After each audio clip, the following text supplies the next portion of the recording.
Are these the worst articles ever? Articles. We love them. Content rich and drive visitors to our website. Inward links across the internet. Search engines count the keywords and count the links. We get a higher page rank. We come higher in search engines. Our AdSense goes up. However, having read a few of them, I have to say I have not read so much crap in my life. Anyone who puts this on their website via an RSS feed or by copying the article wholesale is really being stupid. Very few of these articles are anything more than keyword-optimized web pages designed to pull in search engines, or outright adverts. Excuse the length of the quote, but here, as an example, is a quote from a keyword-optimized article. The opinion on who's the best free online dating service in America could vary, depending on the person being asked. But there was a popularity survey conducted among Americans and Canadians to find out the best online dating sites. The high rank, though, does not mean that it is the best free online dating in terms of quality, but it does mean that it is by far the most popular. There are a number of free online dating websites over the net to choose from.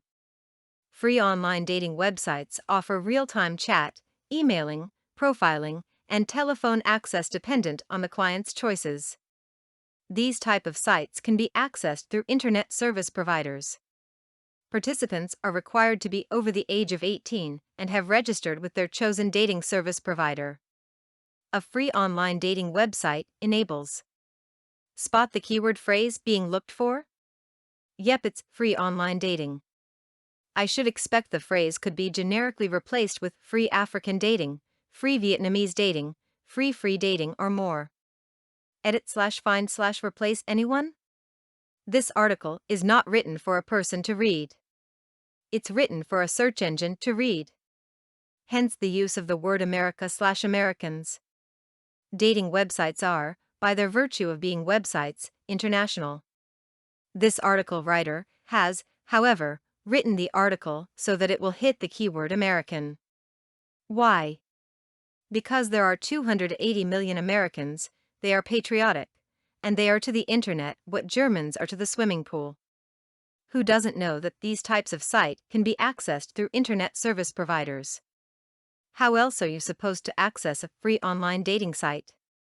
Post? Telepathy? This is making a sentence purely for the hell of it. Another article talks about the smart way to attract women, which is simply the application of a management principle: specific, measurable, achievable, realistic, and timed.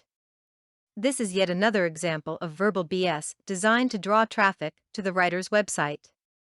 I wonder if either of these were written by humans. Certainly both of the above have been approved by humans on article websites who claim an editor will look for more than just page formatting. However, what we're seeing is people writing sentences hoping that Google will pick it up, follow the link, and raise the page rank, and human editors simply acceding to that need. But what is particularly irritating is articles which are wrong. Another article tells you how to say I love you in different languages.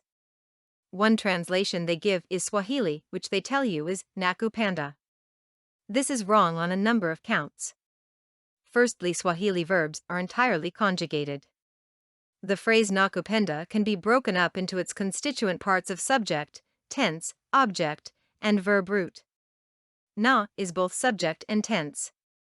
It means I without any indication of time. It is simply a state. Ku dash is object, it means you. Penda is the root and is the verb. It means love.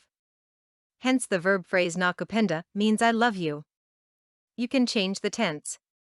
Ninakupenda, for example, means Nina, I am now, ku dash, you, penda loving, e.g. I love you, but with a present rather than a perfect tense. Change the na dash for a ta and you have the future tense, I will love you. You can look this up elsewhere. However, our expert article writer had made a wrong translation in a number of senses. Nakupanda should have been written as a single verb phrase, nakupanda. However, the verb root panda means something quite different to penda, love. Like most verbs, it has a contextual meaning. Here are the various contextual meanings it could have. I climb you, I ascend you, I increase you, I copulate with you, I get on you, I cross you. So don't try this phrase in Kenya, Tanzania, or Uganda. Stick with Jambo, Sasa, or VP. They mean hi, and you can't get into trouble with those. Easy response? POA, cool. So, for article writers, here's 3 things not to do. 1. Don't write a SEO optimized article. Write something for humans. One day Google will read like a human and be able to spot crap a mile away. At the end of the day, you want humans to read your work, only they can click on a link and pay a credit card bill. 2. Don't write absolute rubbish. Perhaps you attended a lecture or seminar or read something and you want to apply it to something else. Try it yourself first. Don't just join the head of a fish to the body of a cat because it makes an article. If you do such ridiculous things, you end up with ridiculous articles. How about application of the Geneva Convention in slug control, how to write a check in binary, or American foreign policy, an ethical approach? It's all pure nonsense. 3. Don't be wrong. If you are going to write something, make it something you know about, better still something you are passionate about. Writing things which are wrong is akin to writing lies. Next thing you know, someone will be swearing blind it's true, because they read it on the internet. Even if your article is about your toenails, it's something you know about rather than something you wrote because you wanted more links to your website. Content produced and distributed by All Super Info. All rights reserved.